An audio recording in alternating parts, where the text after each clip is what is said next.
bitumba ya voici l'homme euti wapi muku na poni chemin ya kosala sport ya kosala ko soutenir Renaissance en tant que président de Renaissance naza kotuna bino na otuna baimboka ba chrétien nyonso est-ce que Nzambe azalaka na kati ya sport? Moi je dis non. Voici l'homme a gardé chemin na ye ya kotika na toujours na mission ya kosalela tata Nzambe na bosolo ndeko na biso visionnaire ya ACK malgré eza ye abanda ACK te ye bakutaki comme azalaki agressif abotoli ye mpe na marke na ye Nzambe alimbisi ye apesi ye mission lobi kende liboso mais kokende liboso wana aza toujours agressif et aujourd'hui il commence à menacer pour-il des serviteurs de Dieu. Voici l'homme. Voici l'homme à outils soins médicaux, s'il vous plaît. Na soins médicaux na ye, Zamba ebisiye, sala musala na yo. A créé un groupe d'intercession na mokili mobimba, batozot Angleterre, États-Unis, bazoya, place voici l'homme à Zalaki. Pour Mukuna, voici l'homme à trahir. Il a trahi en quoi? Bon à 10%, voici l'homme Azako Sala Moussala, pas pour l'argent. Azako Sala Moussala, selon vision, Oyo Tata Nzamba Pessi. Balongoli, voici l'homme na ACK. Mais Mukuna a commis une grosse erreur. Nasako tourne avec Pascal Mukuna a répondre.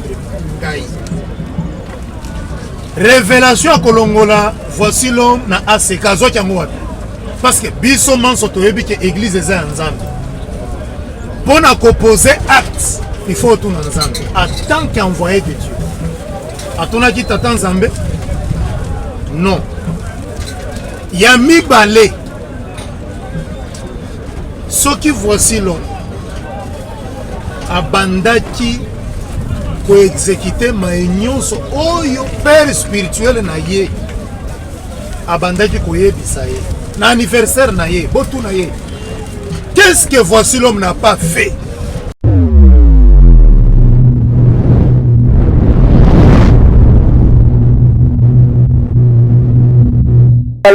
Abonnez-vous massivement sur Mass TV officiel. Mass TV officiel. Chaîne chaîne.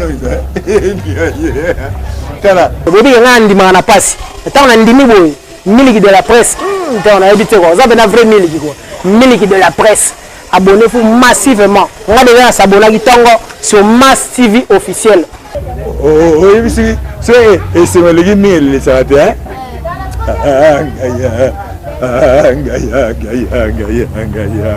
Parfum d'hiver à transmettre un message en loyembo.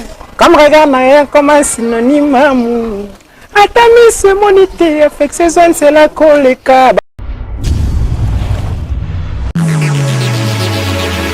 Bienvenue sur votre émission Tolobela, présentée par moi, votre humble serviteur Meliki de la presse congolaise, autorité morale de tous les chroniqueurs de plus 243, descendant valable de Zachary Bababasu. Merci à la diaspora de Seigneur, beaucoup de Sibisu na banda konabino, sans permission le kola moïbiza, alias Oranabino de Sinaki, à travers votre émission Tolobela. Très chers abonnés, Mbutu, na ba pasteur Ndega Bozolanda sur les réseaux sociaux, le lot tous la conférence de presse ici Kanini, apôtre voici l'homme, na évêque Mukuna.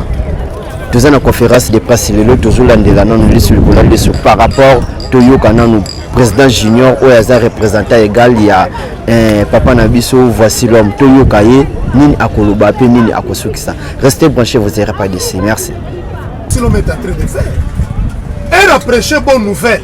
Assembly va tout sentir présence de Jésus-Christ. Attique groupe d'intercession. Pour évêque nous a un entourage naïe. Voici l'homme a créé église parallèle. Il faut église, on est ça ma bonza. On va bengi 10%. Voici l'homme a lobby na évêque.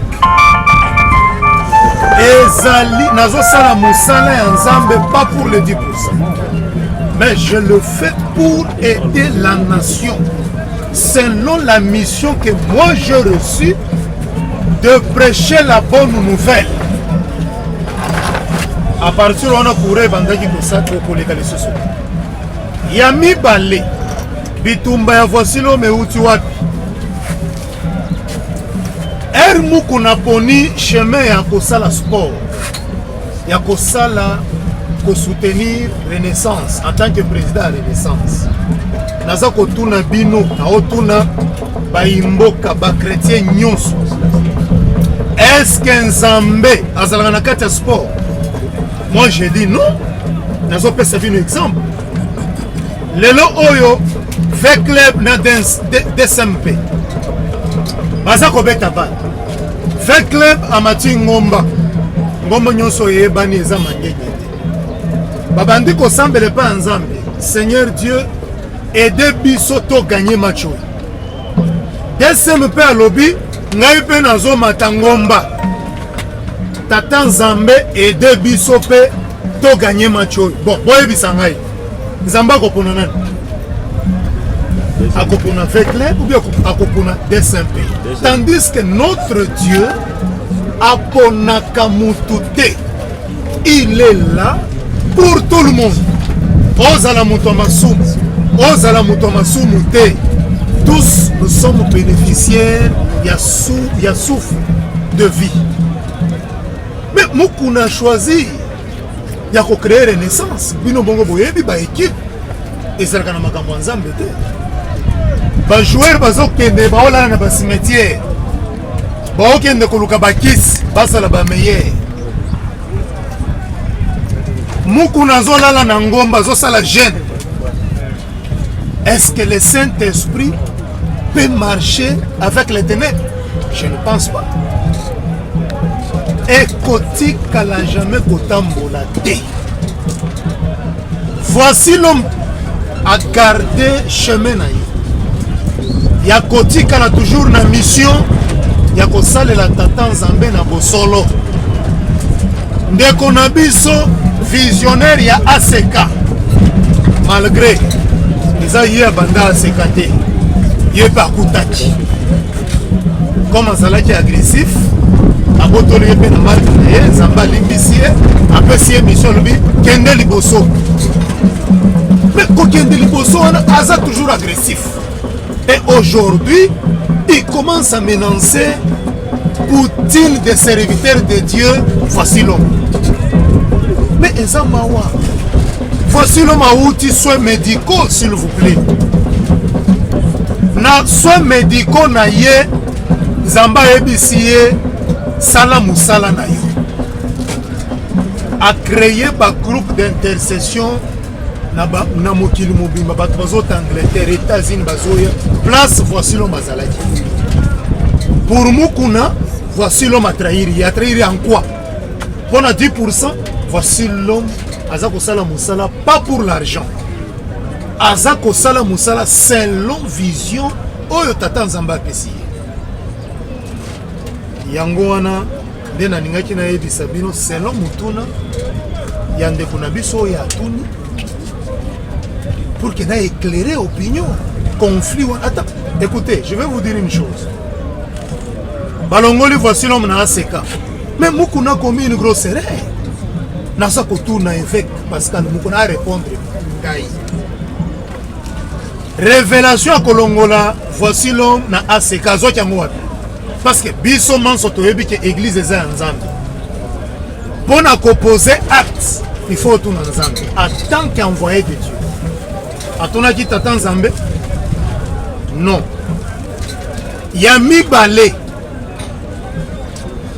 Ce qui voici l'homme.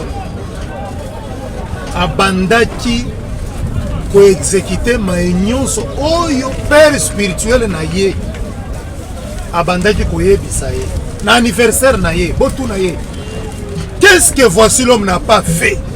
Pour qu'on s'appelle ça avec nous. Au moment oyo Pascal Mukuna aza kosala makambo oyo eza na nzela ya tata Nzambe te bino moko boyebi affaire Chibo bino moko boyebi affaire Kacher na biso oyo champion na biso nani Edingwe le colère $2000 na Varese bino moko boyebi biloko nyonso wana tout Pendant Nzambe, voici l'homme. Il ne fallait pas continuer naïe. Ce que Dieu a fait aujourd'hui, je demanderai Nande Konabiso Poutine, des serviteurs de Dieu, voici l'homme, à saisir l'opportunité, c'est-à-dire Bapanza. Parce que l'autre a choisi le sport, l'autre a choisi le chemin de Jésus-Christ de prêcher la bonne nouvelle.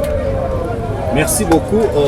Je crois qu'on a l'obligation de passer parole par un chevalier de la plume. Ce qu'on a la question, au tombolika Moussatesi Kozali comme ça, et Senga Manayo, Oya moi liboso pour que les caméramans bazoyo poser question et puis l'éco junior à répondre. Qui sera le premier? Oui, les coalitions. Différencier le père spirituel est celui qui a donné mandat de prêcher la bonne nouvelle partout dans le monde. Mutopesi mandat ya ko prêcher liloba ya Tata Nzambe à l'équipe père spirituel.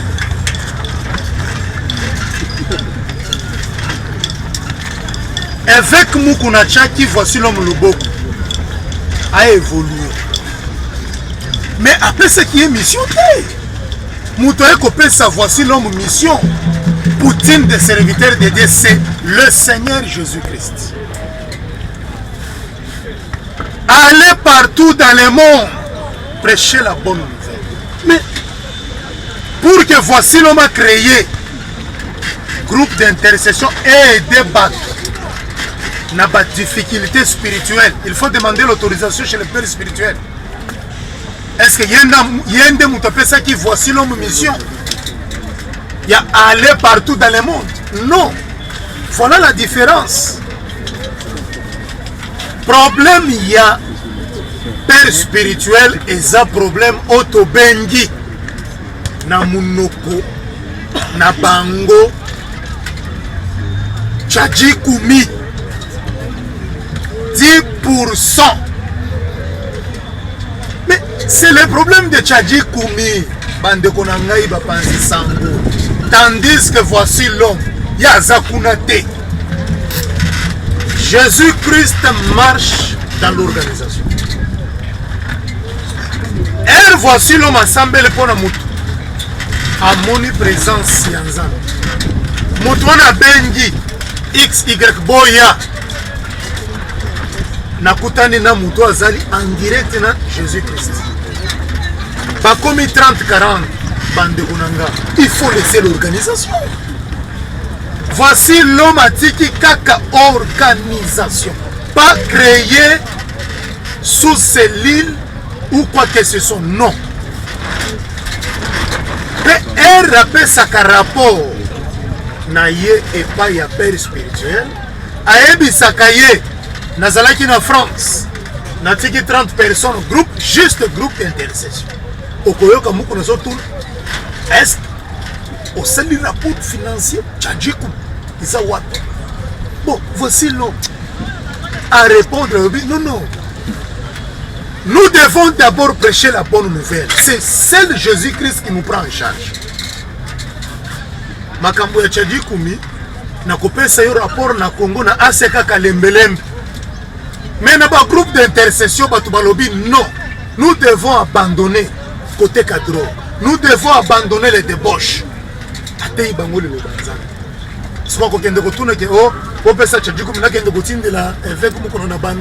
Papa. Non, non.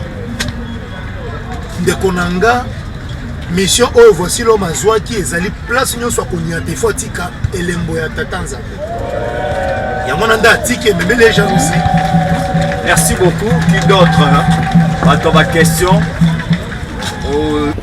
Obtuni mutuna moko très important. Nazoko répondre d'abord na mutuna na liboso. Oyo olobi na biso, olobi na nga. Pourquoi pas bandakala voici l'homme akitaki évêque. Premièrement nazoko yebiso boy.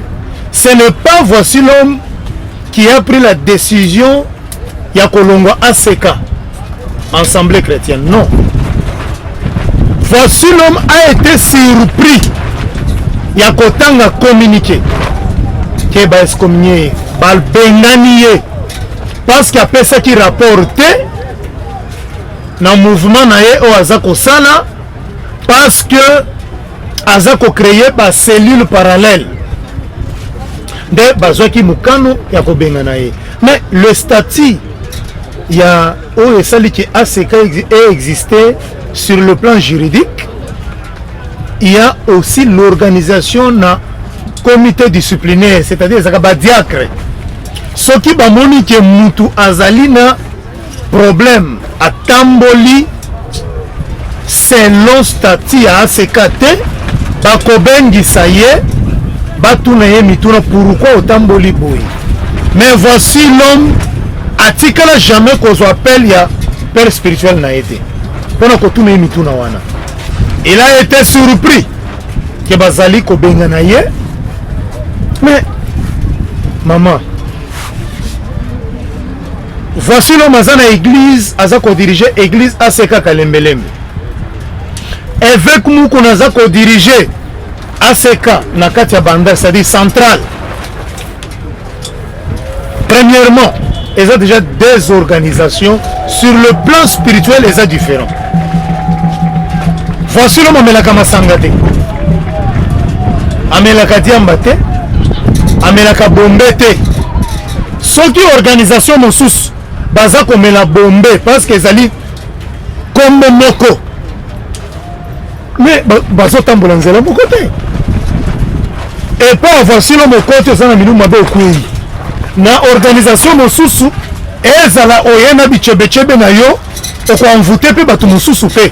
Obimi pe sans même réaction. C'est-à-dire c'est deux choses différentes. Bitumba et Bandaki Bandakala, jamais une décision. Quelqu'un n'a pas lobby par un exemple. Tout ça n'a une relation amoureuse. Tout lingana. Au moni quelqu'un na tongo, na lobby qui n'a pas esili. C'est-à-dire na mikiyo. Sur le plan spirituel, na kokiyote. Maintenant, sur le plan physique, il faut manifestation en salam. Dernier peu, meki voici l'homme, ba éliminer, ba kokite. Maintenant, la réaction physique, c'est tout le monde ba kozala au courant et en mbutu muteza kosalem. Naza ko akize mu kunate ke yena nyaboma. Non non. Nga naza ko loba exemple sur le plan spirituel. Ami bengi Poutine des serviteurs de Dieu, pourquoi? Est-ce qu'on y a vu déjà qu'il y a d'autres serviteurs, il y a ACK, Babandi qu'on rejoindre, voici l'homme. Et Bazala qui déjà révélé, Bandakala, que voici l'homme, mon serviteur, qui a reçu le mandat de préparer le chemin. Il y a paradis, la bénédiction. C'est lui qui a la clé de bénédiction même pour ce pays. C'est voici l'homme. Maintenant, yo Motuya Selil Songolo Oyo Kanzamba Lobiboy Nana Kolanda Sport, na Kolanda Renaissance. Pona kende na life. Jamais. Na Kolanda Oyo Azana mission. Il y a Jésus-Christ pour délivrer peuple naïf. C'est ainsi que mon ami ACK Lubumbashi Balobi Niet. Moi j'ai reçu la mission, il y a qu'à suivre serviteur et Nzambe voici l'homme. ACK Kimbansek va rejoindre voici l'homme. Le lobby au Koka Lisuba ACK Moussous va rejoindre plutôt voici l'homme. C'est ainsi que Ngaïne n'a pas si voici l'homme Poutine des serviteurs de Dieu. Parce que Poutine a reçu la mission dans ce monde pour délivrer le pays aux en menace. Il y a des dictateurs, il y a des mafieux internationaux au Bazali Kotungisa ba africain. Poutine azana manduki oyo nzambe ye moko hebisaki ye salabo salabo pour détruire. Et je vous informe ezalaki na virus moko oyo bandeko se préparer oyo bamindele la communauté internationale bapreparaki laboratoire ezalaki na Ukraine bapays occidentaux balingi ke mobali na mobali babalana oyo eza interdit epai ya tata nzambe moto akela mabele na lola eza Poutine aza na mission ya tata nzambe.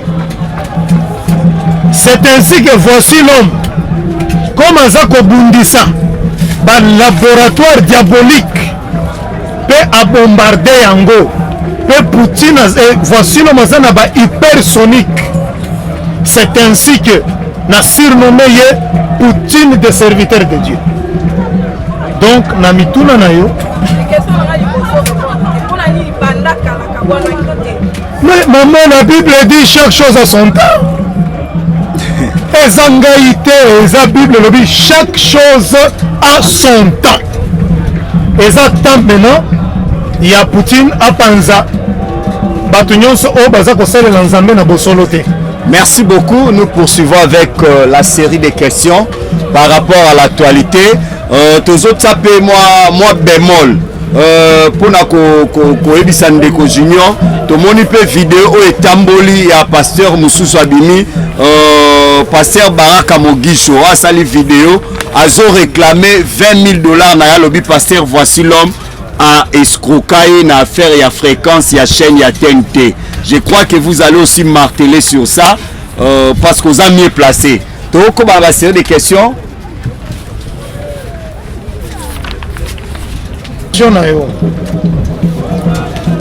Oyebi bitumba oyo nzambe a révélé yo ke lobi eza na makambo moko koleka na makambo mosusu oyo nzambe a révélé yo te mais oyoki ke esalemi. Il y a la différence. Bitumba oyo nzambe a révélé moyen akende kotuna pourquoi bitumba oyo esalami eza te. Bitumba oyo nzambe a révélé te nakokende kotuna père nayoki makambo esalami mais naza innocent. Pourquoi mais ce qui s'est passé, c'est Dieu qui a voulu que les kandeni wana. Pas moyen que voici l'homme a qui de kotuna fait comme pourquoi non pas moyen. A kotuna te. C'est-à-dire na se rappelle qu'on a procès à 100 jours entre parenthèses. Kamere aloba que la messe a été dite. C'est la même chose. Que voici l'homme à lobby, la messe a été dite, c'est-à-dire planification, réunion, nyonso et salement pour que ba écarter voici l'homme. La guerre n'a pas commencé aujourd'hui. Aujourd'hui, c'est le monde entier oyo eza au courant. Il y a maïnyo se salamina ASECA. Donc, Zambé a décidé. Voici l'homme à ça le parcours naïe, chemin naïe. Et moi, voici l'homme à qui la rencontre. Il y a volonté en Zambé exaté. Parce que voici l'homme est mandaté par Jésus-Christ. Tandis que l'autre a été mandaté, mais à BBC mission. Baraka Mogisho a accusé pasteur voici l'homme qui a escroqué $20,000 pour la fréquence. Après ça, fréquence ya mbata ya moupepe. Ndemo quoi préciser ya moupepe. Je crois que vous martelez en haut par rapport à la question Péandeko. Oui. Bonjour. Question à Liboso, il y a quelque chose que je n'ai pas bien compris. Au lobby,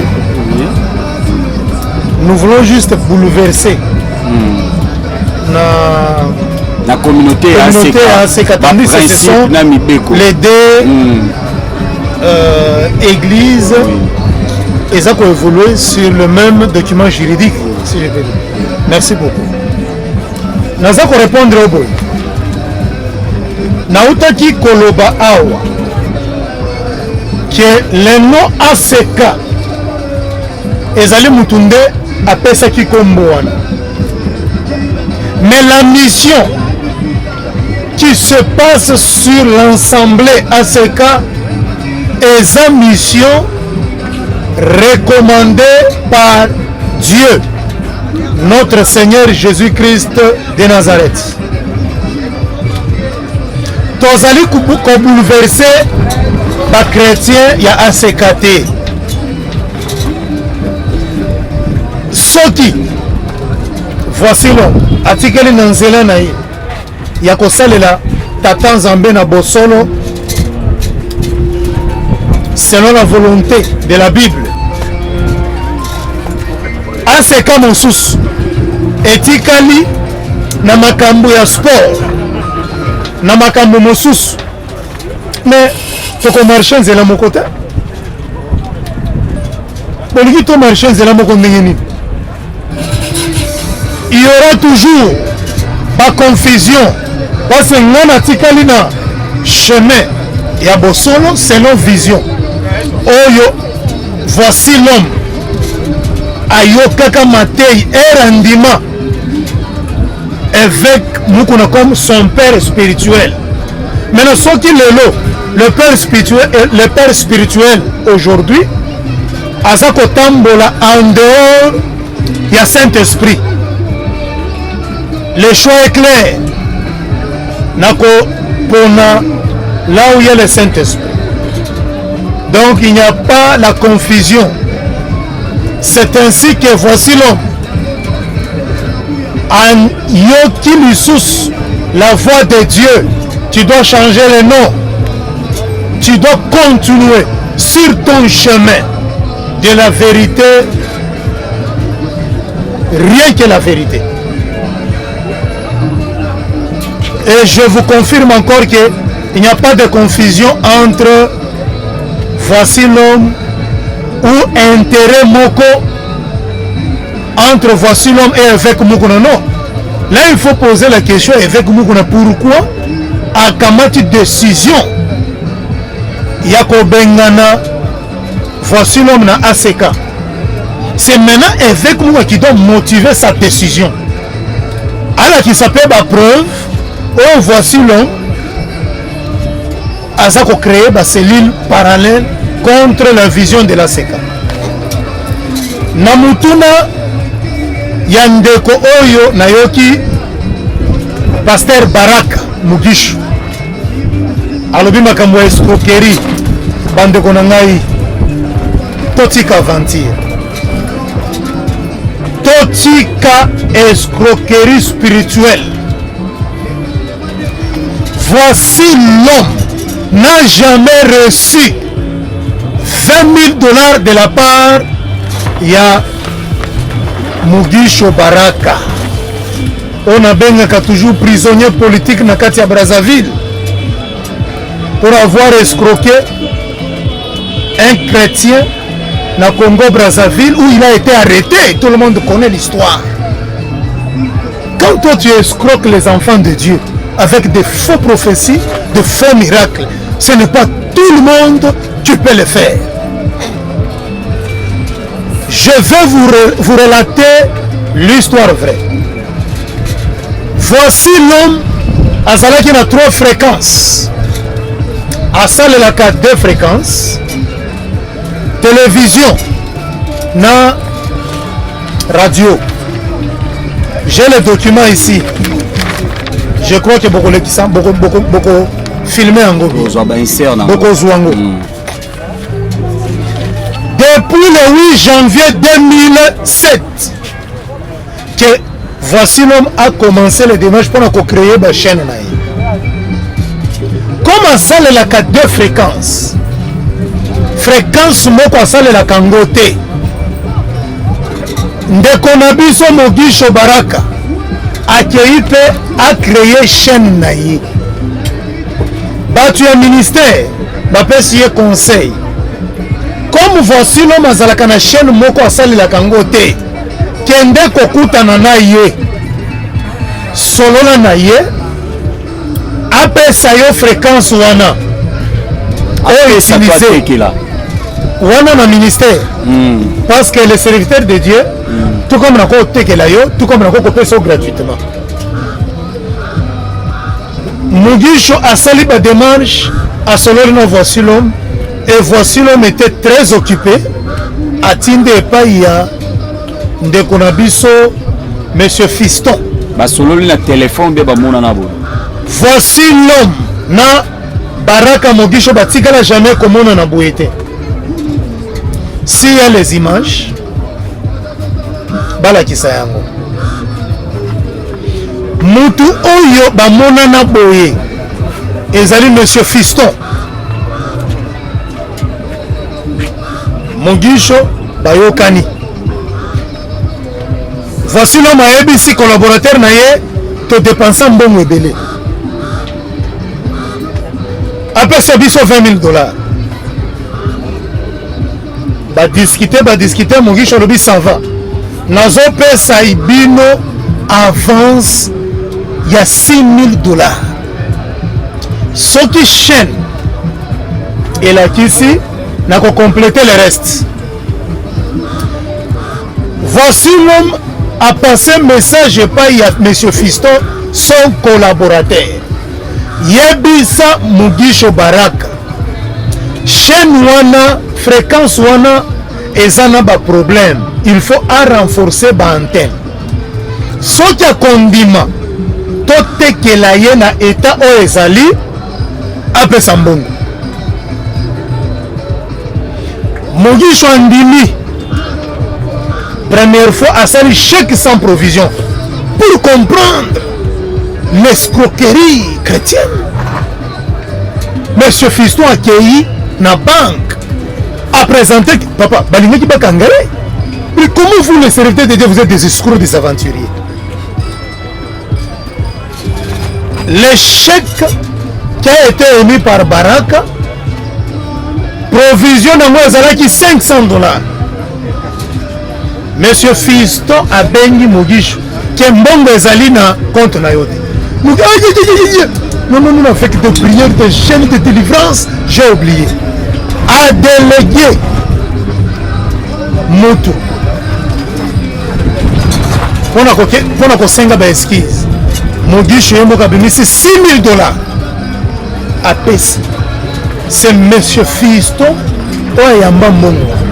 Pas même $20,000 s'il vous plaît. S'il y a de preuves, Anakisayango. Banda appelle ça $6,000. Je dis bien, ces dossiers ici, et ça dit 7 ans. Pourquoi pas dans 7 ans? À ça, la déclaration de Kaka Lelo, avec Moukona, a signé décision,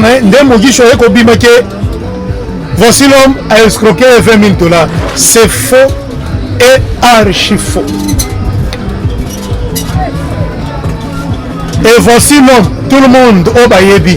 Montozana ba société za ko aider ba imboka ba kinwa. Akoko zanga $20,000, akoko zanga $10,000, akoko zanga $6,000. Voici l'homme azana mbongo wana. Mais akozongisa $6,000 wana te. Témoin oculaire ya dossier wana. C'est son père spirituel. Évêque Muku. Parce que Mugisho akendaki kokutana na évêque Muku nana pasteur Nabiso, évêque Nabiso Kankenza. Babengisa, voici l'homme. Na Mugisho Basolola. Évêque Mukuna en tant que père spirituel à l'époque, parce que Azali sous père spirituel, il y a voici l'homme sous-souté. Pour changer directement. Non, papa. Nous t'accueillons Renaissance. Nous Seigneur Jésus-Christ. Le père spirituel de voici l'homme, c'est le seul Dieu qui a créé Mokili. Moni papa lo mutakala olo latise bilamba osundoli batba sekai. Avec Mukuna azali susu na makambo nzambe te atika makambo sport atikela biso to kamba mission o nzambe apesaki biso. Voilà l'histoire ya Mugisho. Botuna bozali ba journaliste, allez poser la question. Na mosali nzambe Kankenza, allez poser la question à voici l'homme. Allez poser la question à Mugisho Baraka, ce qui a remetté combien la société à voici l'homme. Si il est réellement serviteur de Dieu, akamata Bible nae, a juré qui appelle ça voici l'homme, $20 000. Mais ce qui voici l'homme, atali likolo, atali mabele, batumusu bako pela liboma, soit disant serviteur de Dieu. Parce que bazako tambola na mensonge. Voilà, moi conflit, auto bengaka na politique, récupération politique, mais oyo, comme les amakamouya chrétien, mon Dieu, j'aligne ça la récupération chrétienne. Mais ça ne passera pas pour salir. Routine de serviteur de Dieu, voici là. Ça ne passera pas, papa. Merci beaucoup, amis internautes. Merci à tous les chevaliers et chevalières de la plume. J'espère que nous sommes pratiquement arrivés à la fin. On était là avec M. Junior Mouanabouté qui a expliqué comment ces crises qui est en train de ronger la communauté ACK. Il a expliqué aussi par rapport au conflit qui est en train de ronger entre le pasteur Baraka Mogijo ainsi que le pasteur François Mutombo Vassilom. Je dis grand merci à tous les chaînes partenaires. Très cher abonné, Bilou Bouti Kolanda Conférence. Nani azana tort, nani pas azana tort. Biso dozana kaka église au milieu du village. Mbutu mbutu to mona ki place ni bandaki mais guerre ngo mi ko kende pe makasi. Comme information, ce qui nous va permettre dimanche chez Zoya, de la solution de l'issue, na ACK, il y a avec Moukina, il peut te yokaye, ni les autres entre Bassal et Nzambé. Bassal et Nzambé, vous êtes à Bissonini. Maluba, oh, il y a mon colon qui a le bail qui est comme un asuka, il est bon, vous allez boire, tu remets déjà au monde. Mais tu sais qui met à la entre vous, les serviteurs de Dieu, tu sais qui met à la peine à fidèle. Pour ma camonde comme une qui mabe. Nous avons dit que nous avons verbe babouakayete babeta siffler le moninati, to yoki siffler et bétami. Ce qui est sur ma scie, à zone la prochaine numéro. Protégez-vous bien, on est ensemble. Bisous, bye.